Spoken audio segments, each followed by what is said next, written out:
All right.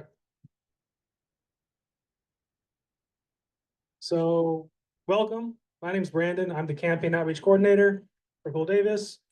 This is the April DEVA meeting of 2025.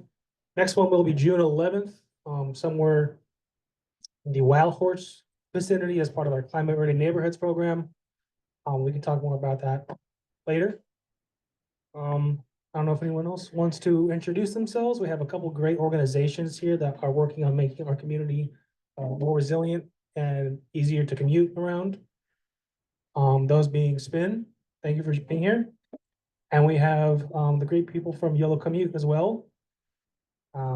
They have all of our excellent EV drivers, EV enthusiasts, and we have e-bikes from Ken's Bike and Ski. Definitely check them out. Yeah, would anyone care to?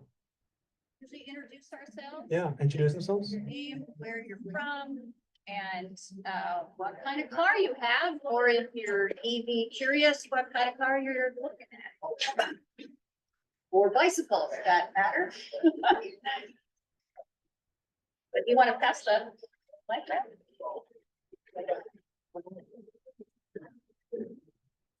Hi, my name is Larry Foreman. I'm an engineer, retired from the pocket area of Sacramento.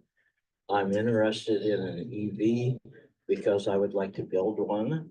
I'd like to take a street legal dune buggy, and I've got an electric motor, and I'd like to marry those two together and be able to tow it behind my RV, and also use it daily to go to the gym and back. So anyway, so I'm very interested in it. Thank you. Thanks, Larry.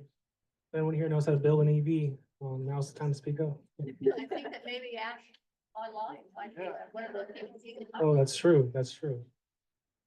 Let's see who else. And then we have the SAC EV president here. A little short mouth. Yeah, I'm Peter Mackin. I'm president of SAC EV and I guess volunteer for 350 Sacramento, licensed electrical engineer. So I know a little bit about electricity. But as far as converting a gas car to EV, it can be done. Unless you want to do it because it's fun and it's a project and you just want to do it, you're probably better off buying a used EV. Really, it's a lot of work. Barbara.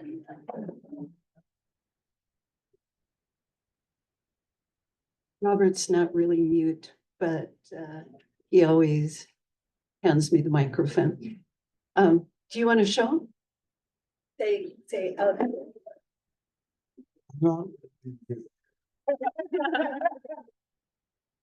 It's the most he's said at one of these meetings for years. So we're Barbara and Robert. We go back a long way with DEVA. We bought our little Nissan Leaf 9 years ago now, and she is still chugging along like a champ. We were going to buy another. Oh. She hums. She hums. And we were going to buy an EV this January because of the great tax credit, and there were new long range models. And in the end, we chickened out because there wasn't just the perfect model for us. And now we're kicking ourselves because it's going to cost 3 times as much when we finally get around to buying it. But oh well, we're still going to buy it. How long is long range? Oh, over 300 miles, or doesn't have to be much over, but 300's the floor.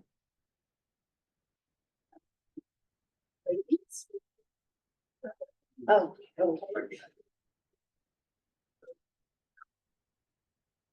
Hi, I'm Fabrizio Saraceni. I live in Woodland. I have a number of EVs. My newest one is the 2024 Chevy Equinox, 319 mile range. The one I got before that is a 2024 BMW i4 M50. It only has a 257 mile range. Before that, I have a 2014 Cadillac ELR plug-in hybrid. And before that, I have a original 2010 Tesla Roadster. All these were bought by me, brand new. The one and only owner for all of those cars.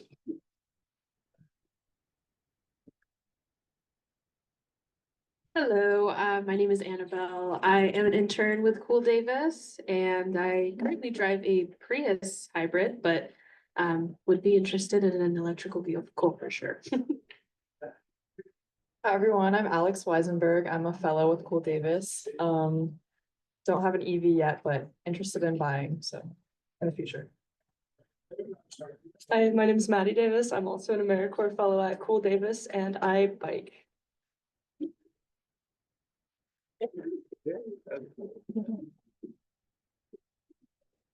Hello, my name is Christopher Atkinson. I'm a transportation planning intern and I work with Yolo Commute. Don't have an EV. I actually drive a really old 94 Honda Accord with like 300,000+ miles. But I did go green today and I rode my bike since I live here in Davis, so I didn't want to drive to this event. Yeah. Don't be forced to, Chris. No, just kidding. Hi, my name is Brenda Lomeli. I live here in Davis. I don't have an EV, but my brother just brought a new, Ford 250 EV and it's beautiful. So, that's kind of like the goal. Yes, and I'm really excited to be here and, learn more a little bit about everyone here.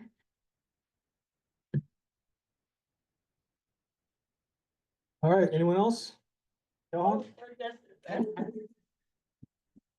I still have the same problem. I'm Johan Vering, environmental engineer, and I'm looking for those people who can tell me how we measure to do a good and better job. So I'm driving an EV Bolt. It's 2019, the yellow one over there. Within 8 months, I've driven over 20,000 miles and would never want to change it again.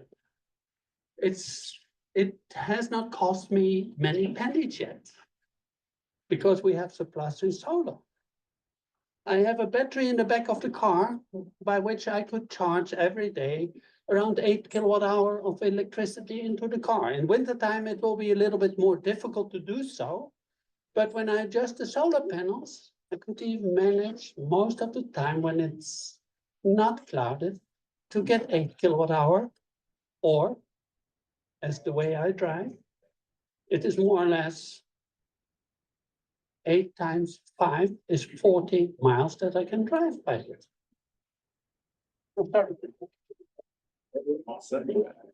So I'm John Johnston and I drive a 2015 Leaf. I bought the used.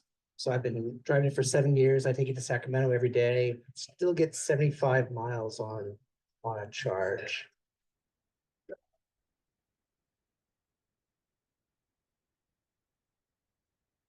Oh, my name is Brian Nail. I live in Davis. I'm retired. I live in the state of California. I just recently purchased RAV4 plug-in hybrid. So that's about it. Does anybody know anything about whether PG&E would give you any kind of incentive or things associated with purchasing a plug-in hybrid?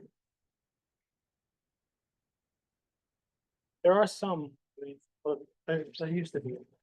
There used to be, but no longer. I have to do my research. But if anyone else here to tell me.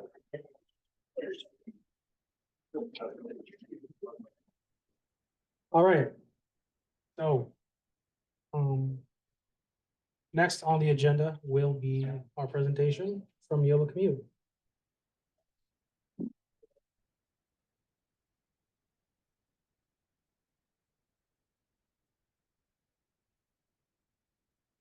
Hi, again, my name is Brenda Lomeli. I am the coordinator for Yolo Commute, and I'm also a transportation planner at the at Yolo, known as Yolo Bus, but we're the transportation district.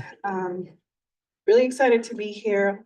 Cole Davis is one of our members.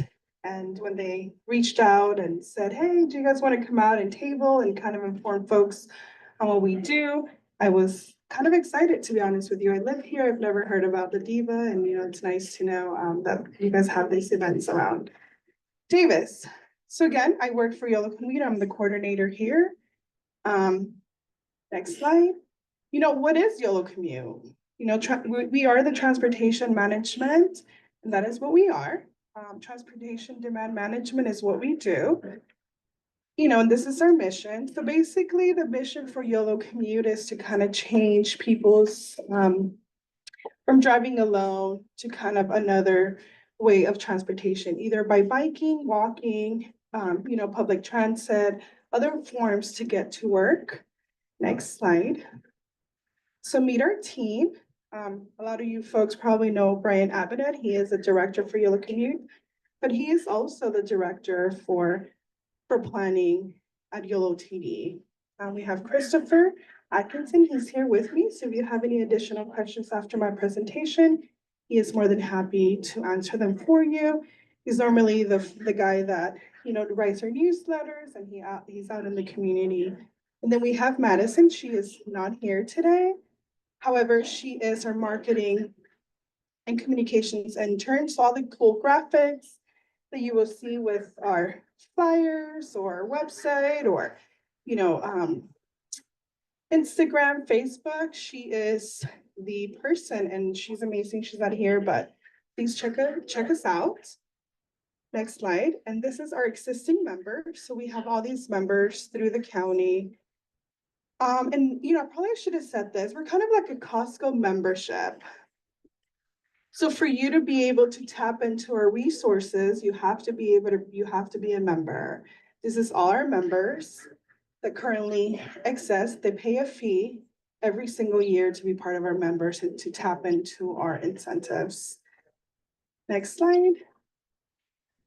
So I'm going to go ahead and talk a little bit about the incentives and programs that Yolo Commute has to offer. And this is a picture when we went out to Unitrans, and you could tell that the employees were really excited for us to be there. Next slide.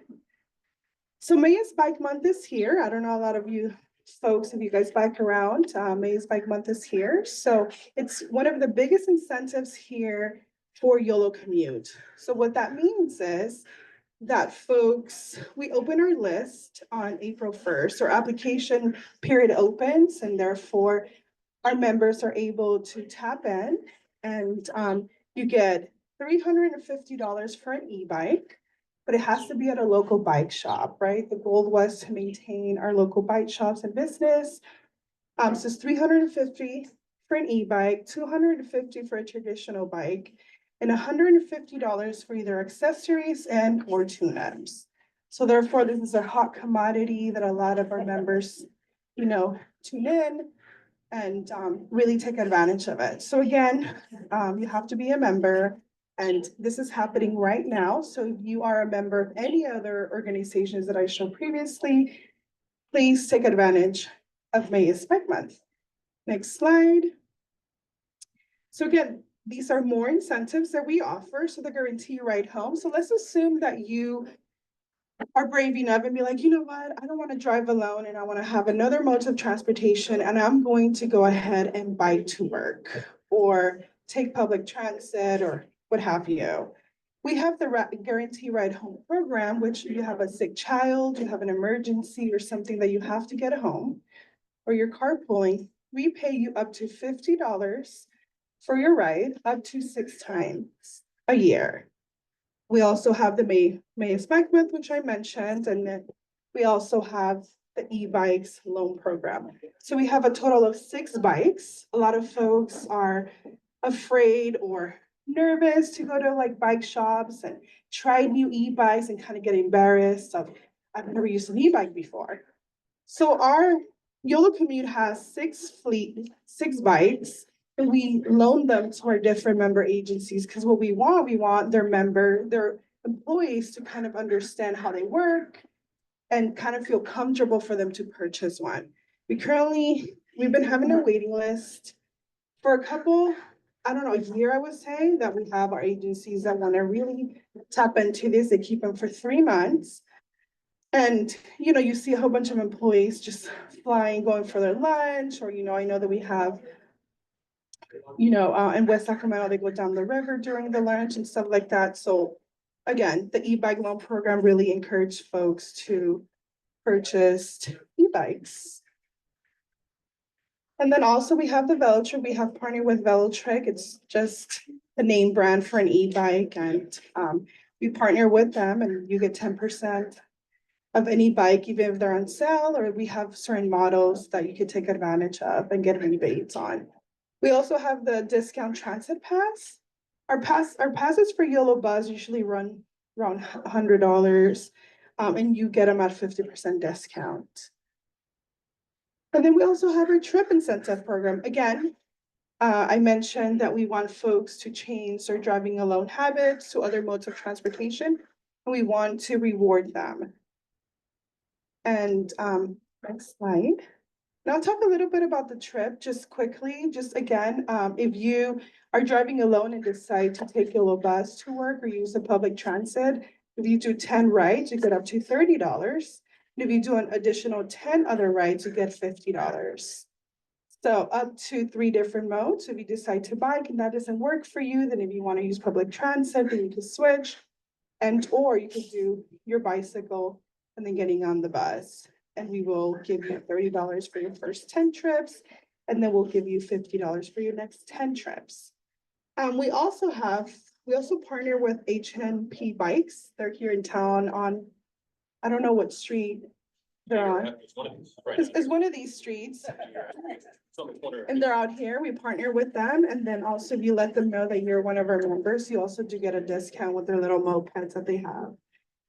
We also have the cycling savvy education program that, if you're new to bicycling and you're kind of nervous and you really don't know the rules, and if you take this class, I think it's $50 or up to $100. We also will reimburse you for taking the class if you submit your certificate. So again, we're encouraged folks to go out there and change, your habits from driving alone to work to other modes of transit. And then also I noticed that Spin's here, which is great. We also partner with them.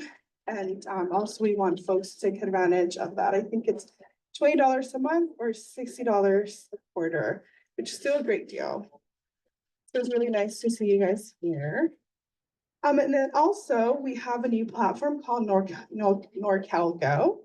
And again, you don't have to be a member, but this is just another way for you to make connections if you want to either if you want to carpool, right, telecommute that too. But no, this is more like carpooling. And if you want to find another folks, so for example, if, Chris and I, we both live in Davis and work in Woodland, then this system will connect us if he wants to carpool and I want to carpool, it will connect us in the radius and the time that we go, and it will get us together, and then we can definitely carpool. So it's a great new system that SACOG has launched. So again, you don't have to be a member. Definitely I think this is a great thing if you also want to log your miles and anything like that to see how you reduce the footprint and see everything that you're saving, then this will be the website. Thank you.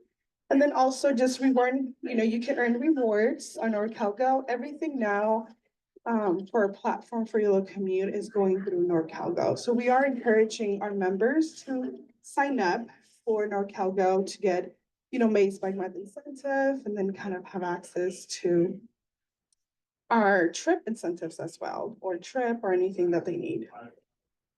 And then, Yolo Commute makes it easy. So there's our website if you're interested in either being a member, joining, or if you're already a member, how to tap into the incentives. And then, yeah, that's just kind of good pictures just to kind of show you there's the city of Woodland. We went to UC Davis, Employee Appreciation. Cache Creek is also one of our largest members. And again, a lot of folks are taking advantage of this. And I just want to let you guys know that we are committed to the mission here at Yolo Commute. And, we thrive to see folks, just reduce the footprint and changing their ways from driving alone to other modes of transportation. So if you have any questions, we're gonna be here until 8 PM, I think. So please come out, or if you have any questions, I'm also happy to answer them if there's time.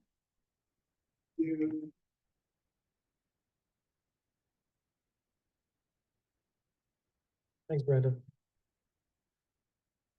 One question. Could you talk a little bit about your work with multifamily housing and other like community organizations? I know that you're working with Downtown Davis on creating, them becoming members and then how that membership. Yeah, well, Downtown Davis is a partner with us, actually, and so they're already a member. Downtown Davis is already a partner with us, which is great, right? So that means that if you are an employee or have a downtown business, your employees could tap into these services that I just mentioned and these incentives. So again, if you're an employee or you have a business on the downtown, then you're able to tap into these resources. And I don't you know if have a that. relationship with a couple of multifamily housing complexes as well, is that correct? Yes, so in West Sacramento, I don't know if you, yeah, so in West Sacramento, we have Capitol Yards, also it's a residential community, and also the goal there is to, ensure that the residents, are able to tap in and kind of reduce, parking and, again, so we're trying, I don't know, Chris, if you want to elaborate more on that, but, yeah, we deal with housing. We also have reached out to the Housing Authority and Yolo County.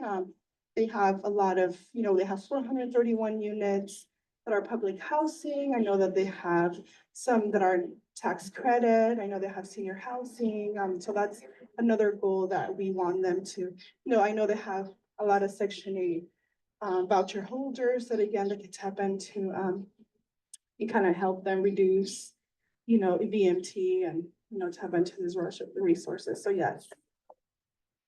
So those are, if people live in complexes, they can start to ask the management about becoming a member.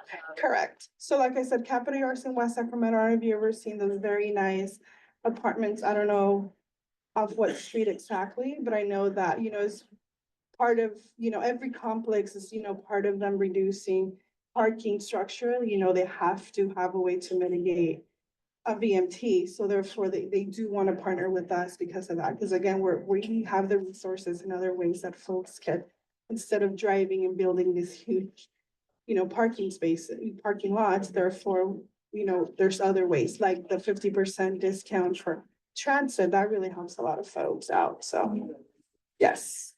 Another question? I'm here for more questions. Is that? You have any program for Unitrans? I do not, but they are members, so they're able to tap into other resources. So yeah, so Unitrans, it's one of the members and they do take advantage of this for sure. But because, the students already are able to kind of get in the bus on their own, and then, their employees, I think they're free. Yeah, us. Yeah, so again, if you do work for Unitrans, like you should take advantage and then we could talk after, because a lot of folks are not aware. And we do have liaisons and kind of like that are able to promote it, but some agencies are so big like UC Davis, not every single person knows about it. But I know that, like I said, May is Bike Month. I know UC Davis usually we're scared of them. We're like, they're gonna wipe out our entire account. So I'm like, other people want them to apply too, right? Like Yolo County or Cool Davis folks. But yeah, they are part of us. Yeah, part of Yolo Commute. Another question? No? Okay. Anyway, so if you think of another questions, please feel free. We'll be here, and thank you again. All right, thank you, Brenda. And Chris for that presentation. Next we have Spin. So they're gonna be talking about some of their programs, and yeah, please give a warm hand to Shiraz.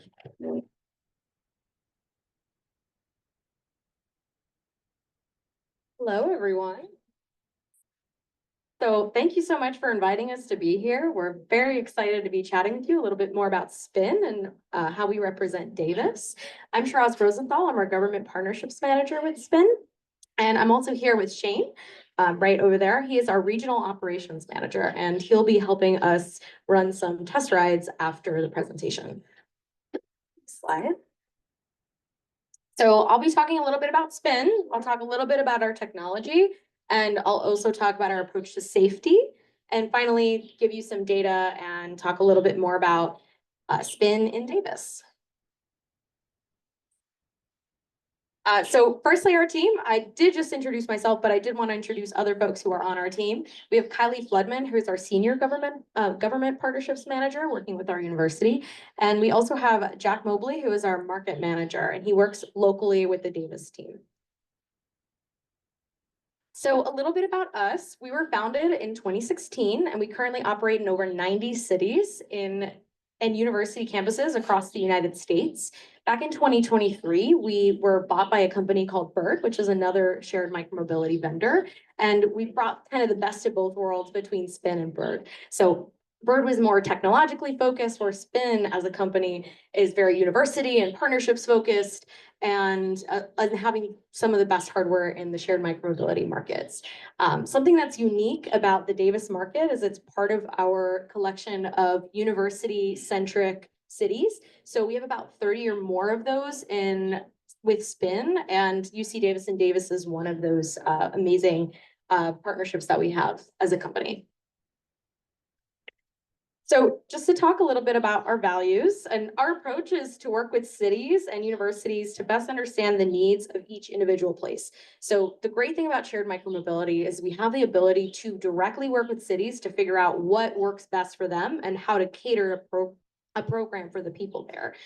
So Davis has been an incredible partner with us and consistently thinking through innovation and collaborating and finding solutions by looking at ridership trends and influencing regulation. So for example, we've worked with the city and the university to figure out a flexible parking model. So if you're riding Spin in downtown Davis or UC Davis, you would have to park at a designated bike rack or a parking corral, and that would be the requirement in those areas. But if you're around other parts of Davis, it's a little bit more flexible in our lock-to model. So you can lock the vehicle to an element of the right-of-way, a different bike rack, and it allows for more flexible shared micromobility overall.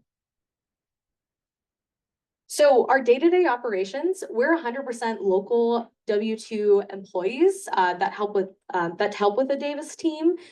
We're also a industry leading in technology, and actually are able to enforce parking with our geo technology, which I'll talk about a little bit later. We do lots of community engagement, such as this, talking to you and getting to know folks in our communities so we can learn about what is important to you in the shared micromobility space. And we also do equity programming, which is on our next slide.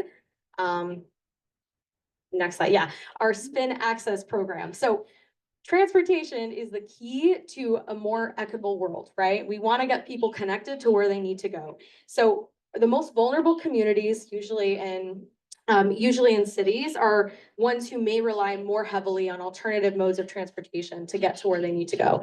So whether that's public transit, walking, biking, rolling, right? So if you qualify for government assistance, whether it's SNAP or even if you're a student, you qualify for a Pell Grant, for example, you can qualify for Spin Access, which basically cuts the cost in half significantly. So the typical cost to ride is about $1 in Davis to unlock the vehicle, and then 32 cents per minute. But if you qualify for Spin Access, that brings it down to 50 cents to unlock the vehicle and 10 cents per minute. So it does bring down the cost significantly. And we do have low tech options where you can text to unlock a vehicle. So if you don't have access to a smartphone and you can't access our app, there is a way that if you qualify for Spin Access that you can text that number to unlock the vehicle. So I'll move into our tech. Any questions before I move on? Totally. All right, awesome. So our tech, firstly, our Spin app, which I encourage all of you to download. When you do download the app, you'll create an account and accept our liability waiver. If you are going to test ride our vehicles, you do need to sign one of those, but we do have a form for that as well. But if you do have our app and show it to us, you can test ride our vehicles. But all you got to do when you download the app, you fill out the info, put a credit or debit card information and you're ready to go. So when you're out in the city, you find a vehicle, whether that's out in the world or on our app, it'll tell you more information about the vehicle, like the location, how much of a charge it has, and even the cost. And then when you find that vehicle, you use our app to unlock it with the QR code on the top of the vehicle. And then once you're unlocked, you're good to go. But at the end of the ride, you do take a picture of your vehicle and to make sure that you've parked correctly. So a little bit about our Spin S100 scooter. Shane will talk a little bit more about it if you come over and test ride some of our vehicles. This is one of our most popular scooters, and we do have this one in Davis. A few notes that I'll mention with regard to the vehicle. All of our vehicles have GPS technology that help with regulation within the city. But there's a couple of things that you might notice. So number 4 over here, you have the lock itself. So that helps with the flexible parking model in Davis. So you can lock to an element on the right of way. We also have a dual kickstand, which is number 6 down there. But the dual kickstand helps the vehicle stay propped up so it doesn't fall over, and it keeps the vehicle where it needs to be, so it's less likely to tip over. And then we also have brake lights in the back and forwards for safety of the vehicle as well.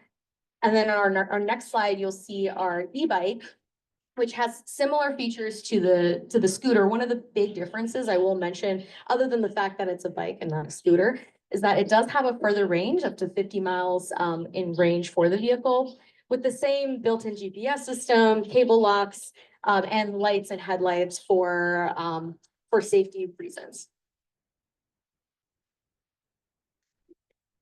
So this is my favorite technology that we have with Spin. It's our GeoZone technology, and there's a few different ones that we use, and we collaborate with the city of Davis and as well as other cities that we work with to enforce parking and riding.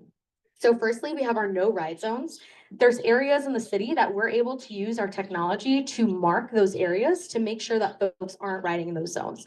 And how we do that, so when you're riding the vehicle, if you approach a no ride zone, the vehicle will automatically slow you down to an uncomfortable speed, something closer to 3 miles per hour. So uncomfortable that you have to get off the vehicle and walk it to an area that would allow you to ride it. So that's the first one. Secondly, we have the no parking zone, which, like I mentioned, we have different types of parking in Davis. So if you're riding at UC Davis and you get to a parking corral area or a bike rack, you must park in that area. And those are required parking. But if you try parking in another spot, our technology will not allow you to do that. And it directs you to park in an area that is directed where the bike rack is.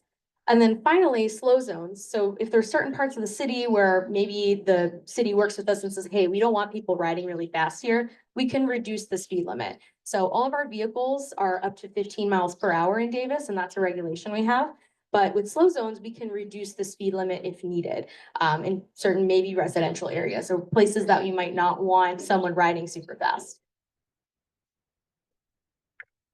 So our operational procedures, we don't deploy in areas that we abide by city code. We want to make sure we're abiding by ADA regulation, and we won't intentionally deploy in places like in the middle of the sidewalk or along the pedestrian right of way. So we avoid those curb cuts, those ramps, and those doorways. But in the event there is a misparked vehicle, our technology will alert our operations if it detects something that's improperly parked. And our team is able to issue warnings and fines for improperly parked devices. So our team is really excellent here in Davis. We typically respond within 2 hours of a vehicle being reported to us. 32 minutes, so faster. That's our current time. So we respond very quickly in Davis. But I will mention something additional that our team does is we review every rider's end of ride photo to look at compliance, and we'll implement an escalating ride structure. So meaning that if you're someone who parks incorrectly, we'll reach out to you and we'll tell you you're not doing it correctly. We'll issue a warning, but if you continue to do it and we realize that, we can issue fines and escalate those fines. But if you do see an improperly parked vehicle in Davis, we do have an email, agsupport@spin.pm, so please let us know. Our approach to safety. So we do have a holistic approach to safety. There's lots of ways that you can do safety with a micromobility program, whether that's the technology, the vehicles themselves, or even just in-person engagement like this and working with people in that way. So many avenues to enforce good behavior and deter bad behavior. With regard to user education, we're doing in-app notification. So if you have the app, you can get a notification on your phone, and sometimes that notification is either a promotion, but sometimes it's also a safety notification. We also, when you're writing the app when you're writing for the first time, there is an in-app safety model. And today was my first time riding in Davis with Spin. So it actually showed me, like, it did a safety quiz for me, and it'll tell you exactly like, oh, do you wear a helmet? And it says, yes, you should wear a helmet. But this is an example of what that looks like. And we're able to cater each one for the cities that we work in. Some top 6 messages that we do have with Spin. So of course, wearing a helmet, make sure you slow your roll. So if you see a pedestrian moving, make sure you're cognizant of that. Obeying the local traffic laws, riding sober. We don't want anyone riding under the influence. Staying clear of large turning vehicles, and then don't block the walk when you park. So don't block the pedestrian right away. So a little bit more about Spin and Davis and some of our data. So with Davis, we do have custom operations here, kind of like I'm alluding to throughout the presentation. But there's a lot that we do to collaborate with the city and the university to have a customized program with Spin. So firstly, our fleet can be up to 1,000 vehicles. So we have a mixture of e-scooters and e-bikes. And we work with the city to create a program that works with the existing infrastructure. So we look at where bike routes are. We look at everything in the city, and we work with the city to figure out, hey, maybe this is where parking should be. And we work and collaborate with them for that.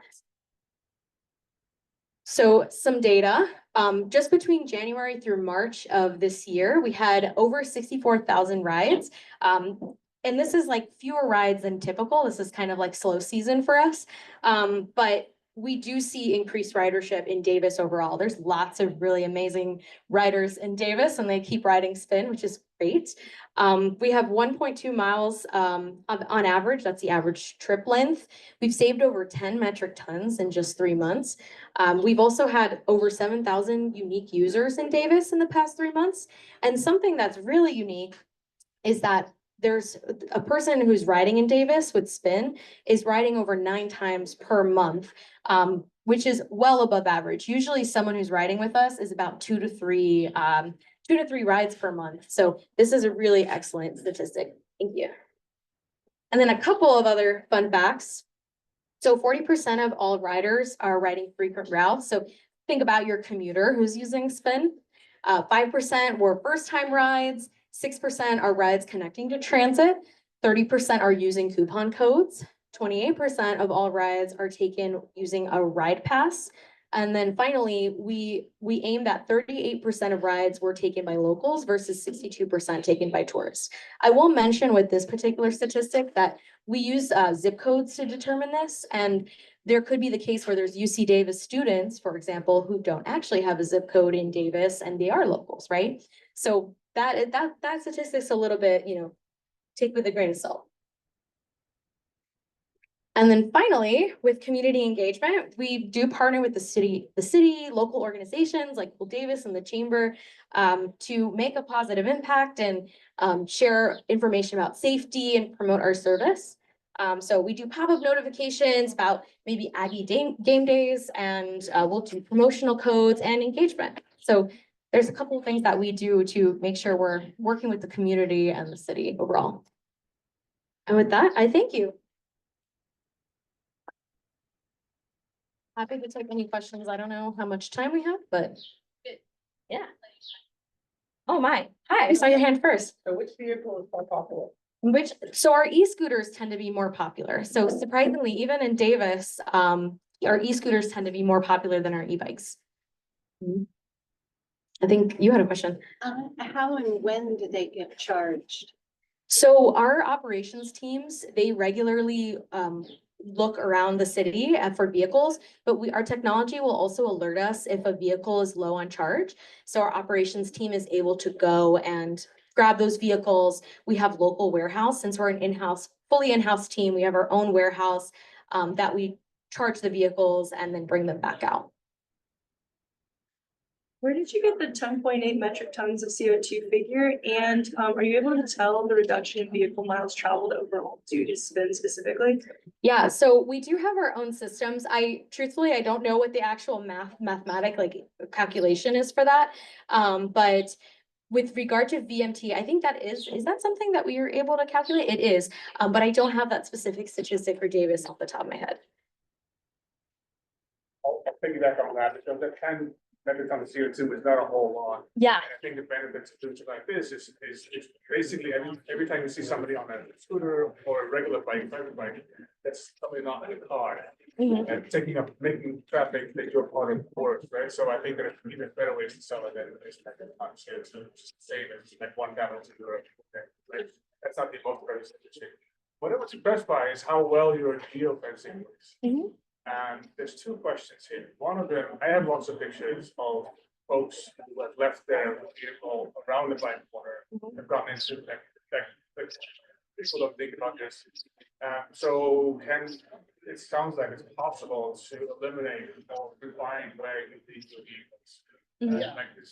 There's lots of locations where one can do that. How does one go about it? How do we communicate to you, hey, here's a corner? Can you go back to that ag support email? When we email. If you go back, it's under operational Yeah, procedures. it's right to me, man. Fantastic. We could create it, but you guys also, user behavior is the hardest thing to stop, right? And so people can just throw vehicles in the street. And so that is the hardest part, is user behavior. So trying to educate users, et cetera, is what we're trying to do. But send an email to that email right there. Yeah. And we'll work on the drill. I actually was impressed with how, so what you're doing here is, like, I wish you would do this for driving cars, right? And I'm not kidding, because a spin bike going at 50 miles an hour, which is 5 miles less than what my e-bike can legally go and it's capped at. Like, we cap speed on these things. We don't cap speed on any vehicle that is just branded and or. Yeah. But the way these little things that these annoyances that people see are a great way to make a really good program. Start to get pushback from people. Just have to pick on these little things, but it's really good to see how well you are trying to do the hard thing.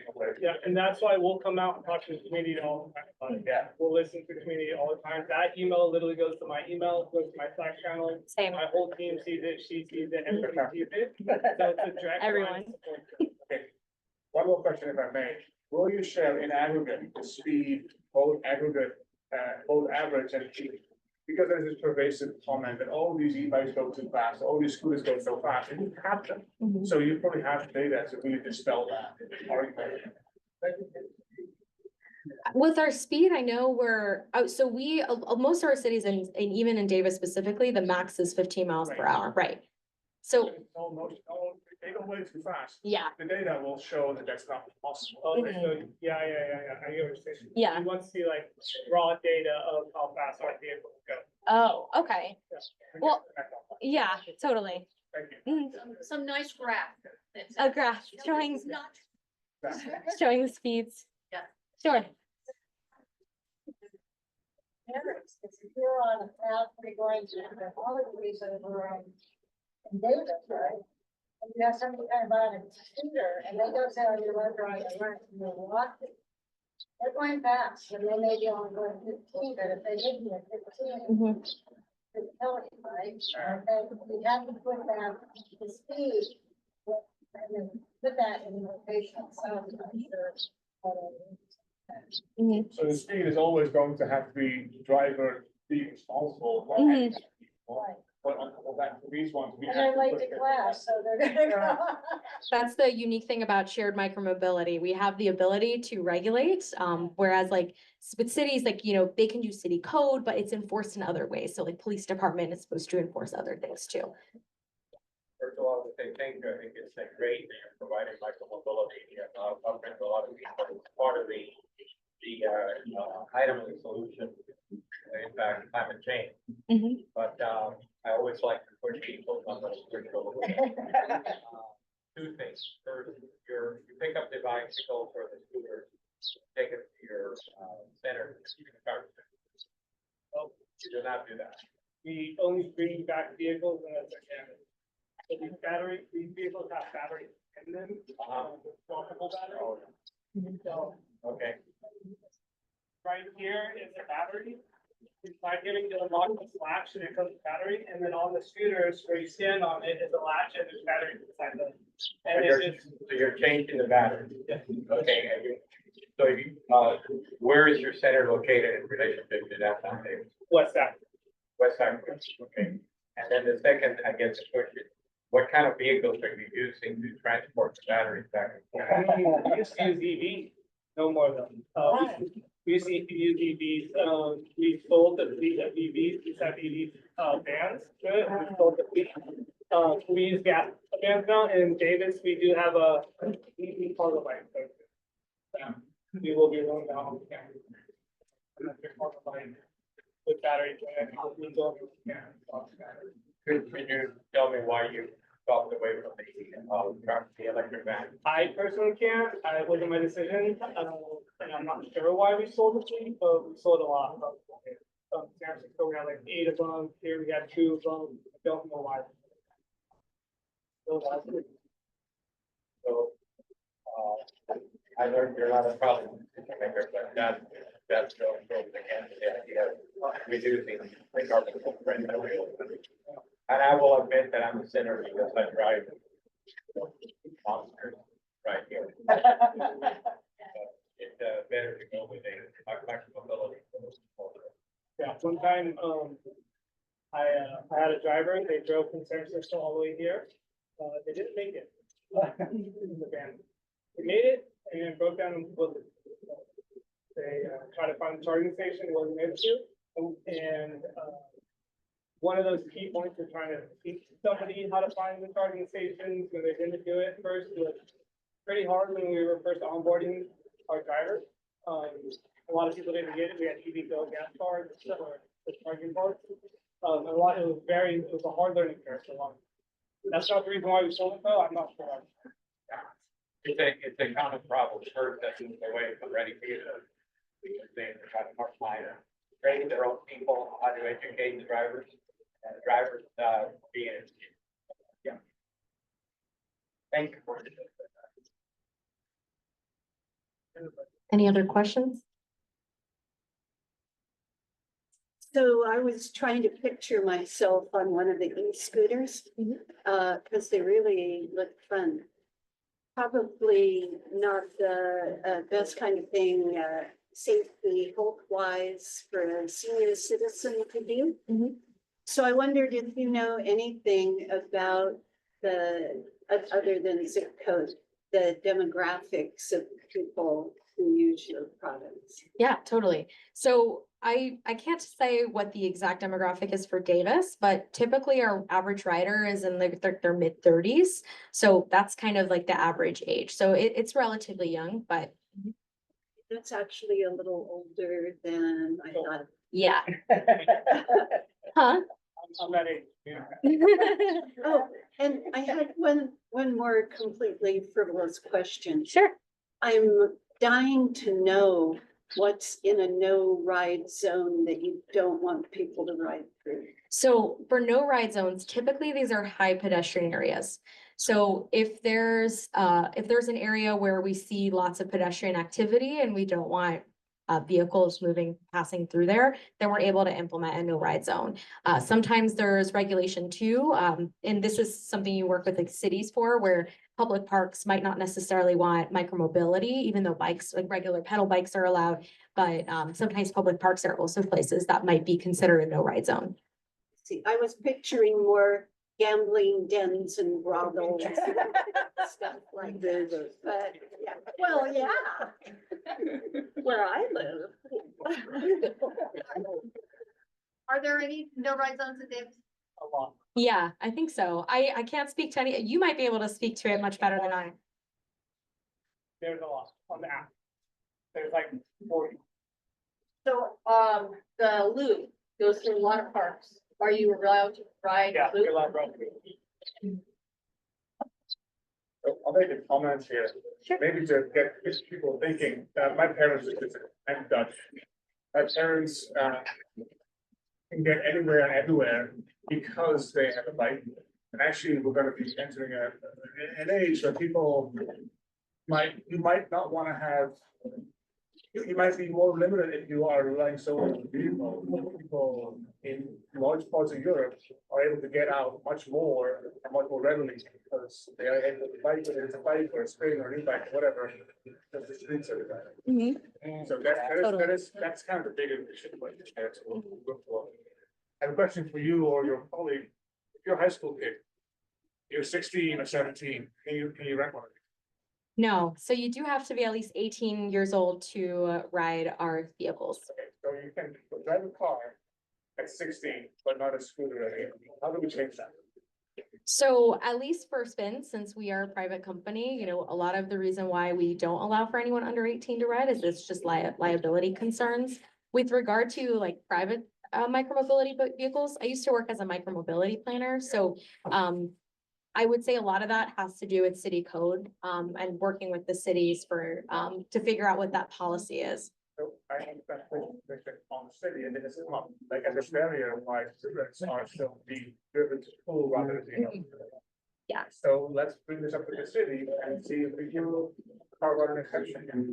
Yeah, and again, with Spin at least, and so our liability kind of goes throughout all of North America, so it would need to happen kind of overall in order for things to change, but that's a legal question and I can't necessarily speak to that. I don't say this is good, right? We have the children. Yeah. How expensive was it? They put them on the street. Oh, they're not 16 yet, they're not gonna get a car.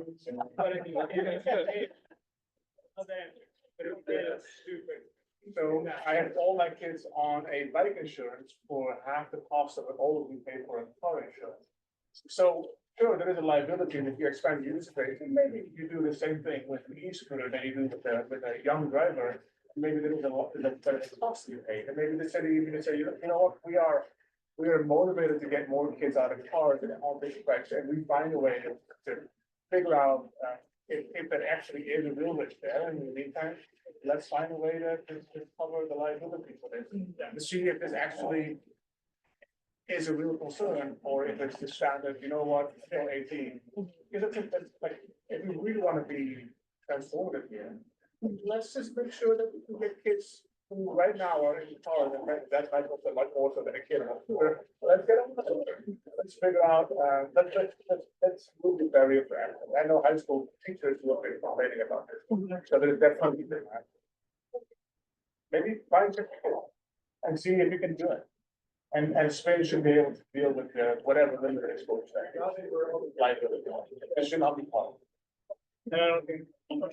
Sorry. So just to kind of add to that, one of the things we know from bike education data is that kids that ride their bikes and learn how to be responsible vehicle drivers on their bicycle make better drivers in cars. And so that evidence and the basis for that lower liability threshold for younger bikers.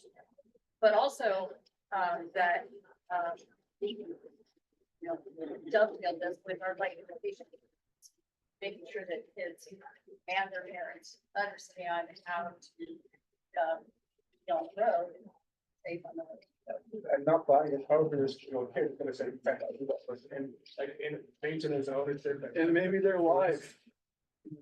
Yeah, there you go. I wanna bring mention two points.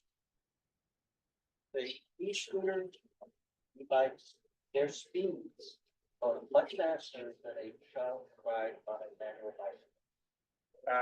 And parents would be afraid of their children getting into that. So that may be one disincentive for the other point I want to make is that under 18 don't vote. Oh, yeah. Parents do. So I have three questions that are, kind of related. I forget like, one, I would, when there is an accident, who's the people liable? Ben, or is it the user of the vehicle? And then follow-up question. Sure. So I can't speak too much to the legal side of it. But there's that, we do have liability waivers that folks will sign. So typically that depending on the situation, like I think the best answer I can give you is it depends. Though truthfully, I don't have the best answer for that. Yeah. Second question, there was an incident, I believe it was in one of the Bay City, San Francisco or Oakland, where there were two individuals on a scooter, I don't know if it was Ben. And they went ahead and hit a chef. She was. Oh, okay. That was line, yeah. Okay, fine, okay. So, so it wasn't you, but, so that is follow up with that, is what is your, frequency of vehicle incidents or accidents per mile driven? Yeah, so at least with regard to frequency, it's like incidents are like 0.001%. Like it's such a small number typically, and that's just like an average across like markets where we operate. So it does not happen very often. Okay, and then I guess the most critical question, is the company profitable yet? The company is, we just recently released a press release not too long ago that we were positive for EBITDA. I believe that's the terminology, but yes, we recently did an announcement that we are EBITDA positive. Very exciting, yeah, I know. Kind of challenges, you say you open it up to minors to transport. Where does the liability come to the company? How does it impact the company being profitable? Does the company stop being profitable because of incidents? Have a situation like you had with Bruce and General Motors shutting down the whole project, taking it all away. So, like everything else in the world is profitable. So I know that you went today from Arizona. Did. And this isn't about flying, this is about an interesting residential location in Arizona, in Tempe, Arizona. Cul-de-sac? Yeah, cul-de-sac, which is Huge fan. a zero-car neighborhood that was recently built intentionally. And I'm curious about so you have relationships with the university and you have relationships with the city. Are you working on relationships with builders and folks that are looking at how we redo the way we live? So Totally. So Kylie, who is our senior government partnerships manager, she works with the Arizona region. But I do know that we do have a partnership with cul-de-sac, specifically with our sister company Bird. And we do work with them. So cul-de-sac is kind of unique where they have different forms of transportation modes for folks to get around. So we do have special deployments. We'll put vehicles near the property so that folks who are living in cul-de-sac can have access to them. These streets are building some housing, development somewhere. We're working with them to develop where vehicles, bikes, scooters can be parked on the property, not just for us, but for the community. And then another place out on the outskirts, I don't know what it's called, it's supposed to get built on the very outskirts. And we're working with them, they're doing a big housing development too. And the same thing is like current vehicles, micro building vehicles. To be placed in their residential area. Make it more efficient. We're doing it here. So I have a comment and a question. Sure. So my comment is, yes, Fabrizio, his neighborhood must be different. But I know that the kids are being neglected, usually, absolutely no problem. So to me, that's not that bad. But I'm just curious, like, when we were talking about the no ride zone, if the no ride zone for a safety issue, what about, say, using 5 miles an hour in that zone? Still ride, you can't ride very fast. We have a lot of. Yeah, we We definitely have the slow zones. So I think typically, sometimes our slow zones go from like 15 miles per hour to like 8 miles per hour, maybe 7.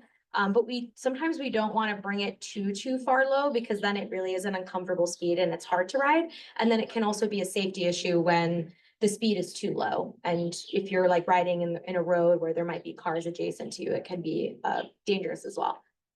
Yeah, okay, but I mean, I assume you wouldn't have to go by yourself, there was cars. Yeah.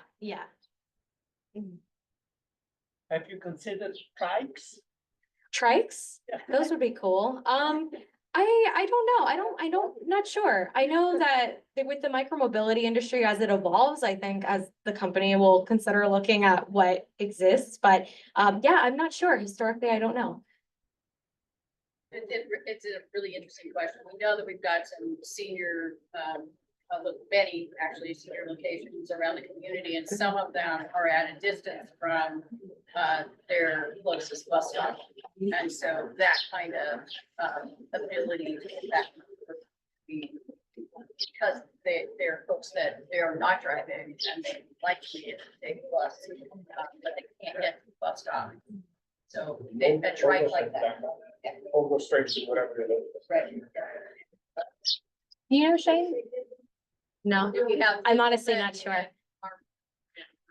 We do, yeah, like, there we go, we'll adapt it. Yeah. Speed, getting down. Speed of an adaptive option. There are, but it varies depending on the city. The interesting thing to highlight. Yeah. We're getting ready to open an active adult neighborhood. Outside of town. That's cool. That might be a market. And there's at least one of our low income facilities that is two actually that have many disabled persons as well as.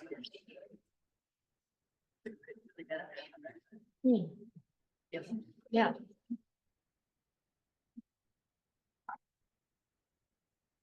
Any other questions? We'll be here after, so if you think of something, you can come up to myself or Shane. So thank you.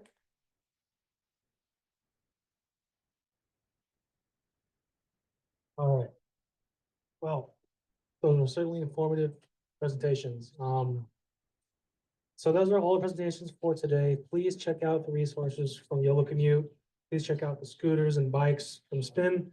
And please check out the model of e-bikes that Ken's has brought today. Yeah, from this point forward, we have lots, well, a good selection of EVs here, from Chevy and Rivian. So please check them out. And yeah, that is going to be the presentations for today. Thank you all for coming.